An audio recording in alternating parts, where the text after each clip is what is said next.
Hare Krishna everyone, welcome back to the reading of Teachings of Lord Chaitanya, written by His Divine Grace Srila A.C. Bhakti Vedanta Swami Prabhupada. And this is Shravanam Diaries podcast. I'm your host Sulalita Devidasi. We're continuing to read the introduction. In the second verse of the Chaitanya Charitamrita, the author offers his obeisances to Lord Chaitanya and Lord Nityananda. He compares them to the sun and the moon because they dissipate the darkness of the material world. In this instance, the sun and the moon have risen together. Oh, this is so beautiful. Actually, remember there was this very, very sweet album recorded by African devotees. One of the songs, everyone knows this, I mean my generation, Lord Chaitanya's moon is rising, no it's not at all surprising. So they were saying Lord Chaitanya's moon is rising, but here Srila Prabhupada says that Lord Chaitanya is compared to the sun and Lord Nityananda to the moon. So we can say Lord Chaitanya's sun is rising and Lord Nityananda's moon is rising. No, it's not at all surprising. No, that's so beautiful. Sun and moon together to dissipate the darkness. Jai. So, in the Western world, where the glories of Lord Chaitanya are relatively unknown, one may inquire, who is Krishna Chaitanya? The author of the Chaitanya Charitamrita, Srila Kṛṣṇa Kaviraja, answers that question in the third verse of his book. Generally, in the Upanishads, the supreme absolute truth is described in an impersonal way. But the personal aspect of the absolute truth is mentioned in the Ishopanishad, where we find the following verse. Hiranmanyena patrena satyasya pihitam mukham tattvam pushan apavrinu satyadharmaya drishtaye. Quote, O my Lord, sustainer of all that lives, your real face is covered by your dazzling effulgence. Kindly remove that covering and exhibit yourself to your devotee. Unquote, Sri Ishopanishad 15. The impersonalists do not have the power to go beyond the effulgence of God and arrive at the personality of Godhead, from whom this effulgence is emanating. The Ishopanishad is a hymn to that personality of Godhead. It is not that the impersonal Brahman is denied. It is also described, but that Brahman is revealed to be the glaring effulgence of the body of Krishna, Lord Krishna. And in the Chaitanya Charitamrita we learn that Lord Chaitanya is Krishna himself. In other words, Sri Krishna Chaitanya is the basis of the impersonal Brahman.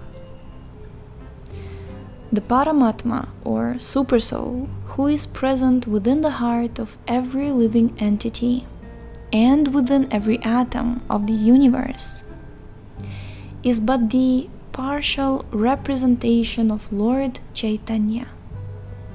Therefore, Sri Krishna Chaitanya, being the basis of both Brahman and the all-pervading Paramatma as well, is the Supreme Personality of Godhead. As such, he is full in six opulences: wealth, fame, strength, beauty, knowledge, and renunciation. In short, we should know that he is Krishna, God, and that nothing is equal to or greater than him. There is nothing superior to be conceived. He is the Supreme Person. Srila Rupa Goswami, a confidential devotee taught for more than 10 days continually by Lord Chaitanya, wrote, Namo Mahavadanyaya Krishna Prema Pradayate Krishnaya Krishna Chaitanya Namne Gaurat Vishai Namaha. Quote, I offer my respectful obeisances unto the Supreme Lord Sri Krishna Chaitanya, who is more munificent than any other avatar, even Krishna himself, because he is bestowing freely what no one else has ever given, pure love of Krishna. Unquote. Lord Chaitanya's teachings begin from the point of surrender to Krishna. He does not pursue the paths of karma yoga or jnana yoga or hatha yoga, but begins at the end of material existence, at the point where one gives up all material attachment.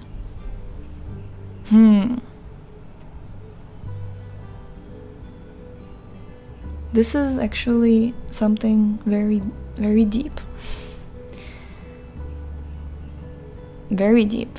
Because it's easy to say, like, Gaura Hari, Gaura Hari, and then, like, still pursue karma yoga, still be attached to the results, or jnana yoga, still, relying primarily on your own intellectual capacities, or hatha yoga, like all those mystic gymnastics and trying to breathe and trying to control the situation. But actually, Lord Chaitanya's teachings begin from the point of surrender to Krishna, meaning that you don't pursue the paths of karma, jnana, or hatha yoga. Jai.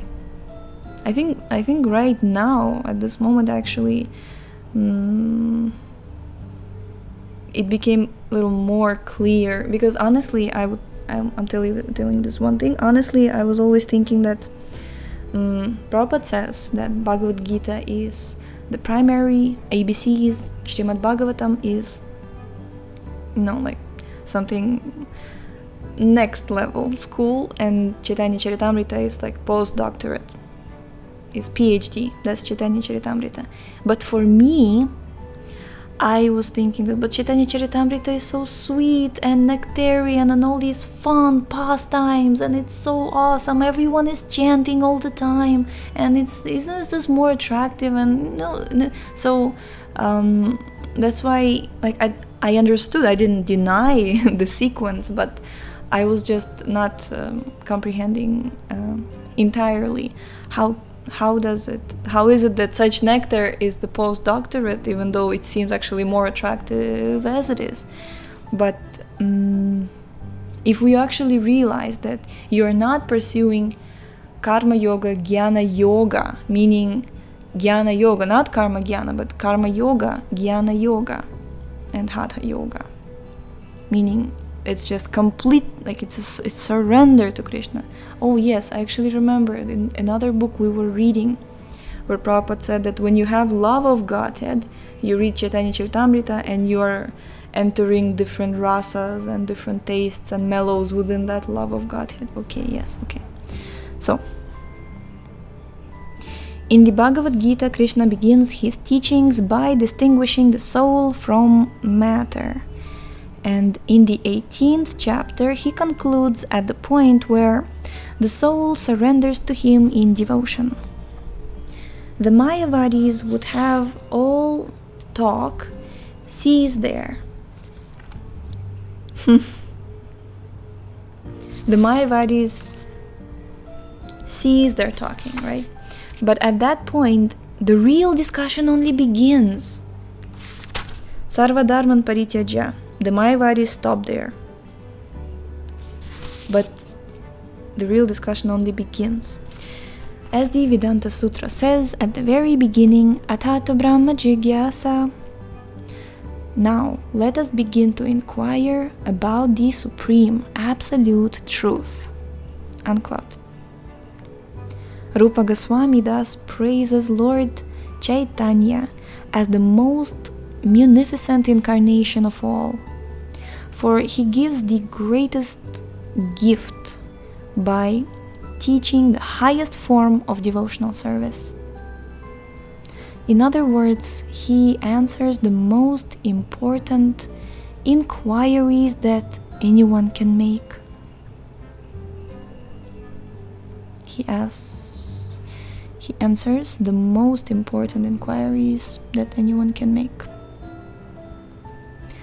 There are different stages of devotional service and God realization. Strictly speaking, anyone who accepts the existence of God is situated in devotional service. Anyone. To acknowledge that God is great is something, but not much. Lord Chaitanya, preaching as an acharya, a great teacher, taught that we can enter into a relationship with God and actually become God's friend, parent, or lover.